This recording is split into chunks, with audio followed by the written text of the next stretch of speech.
Idol, nandito tayo sa Barangay Inbal, Balatong, Pusorobio at may nag-request na bigyan natin sila ng solar dahil walang kailaw-ilaw ang kanilang bahay. Kaya ito, may natitira pa tayong isang solar light, kaya yan o, isang solar light, kaya ito ibibigay natin para medyo lumiwanag ang kanilang bahay. Yan. Ito po ang kanilang bahay, mga idol. Dito po sa Inbal, Balatong, Pusorobio. Yan. Wala po silang ilaw. Kaya pwedeng pumasok po. Oh, sige lang. Ito po ang kanilang bahay, mga idol. Yan. Walang ilaw. Walang ilaw. Kaya bibigyan natin sila ng ilaw, mga idol, para naman lumiwanag ang kanilang bahay. Ayan, sino pong nakatira dito? Sila po. Ayan, idol, oh. Ayan, nag-iisang solar light na yan. Ayan, sana mapaliwanag ang iyong bahay. No. Buksan mo na, idol, para buksan mo na at i-set up na natin para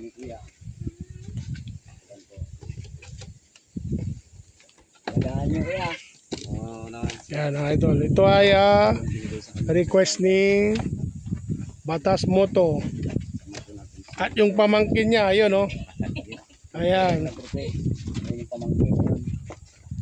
Yung pamangkin niya na nag-chat sa akin pero hindi na nag-reply. Sabi ko, gumawa ka ng video, hindi siya naggumawa ng video. Wala po kasi akong kasamang pupunta dito. Ayan, sige, set up mo na para makita natin kung maliwanag ang yung bahay. I-off mo pa lang giliwanag ang kali at gawin mo pang madilim.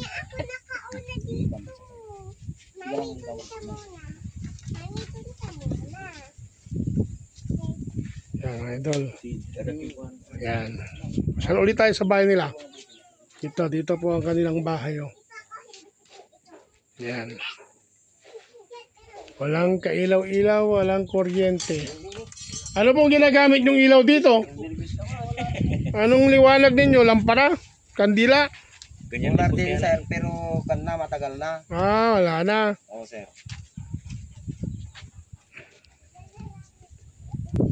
Yan, testing mo lang dyan yung remote. Ayun. Yung remote, remote. Ay! Nandiyan na yung baterya niya? May baterya na yan sa loob? Yan naka-pair. Hindi mahulog dito to? Siguro.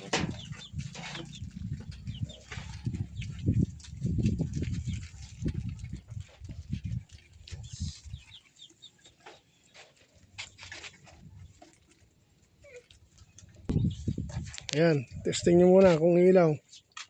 Oh. Ayun, patingin po, patingin. Ayan.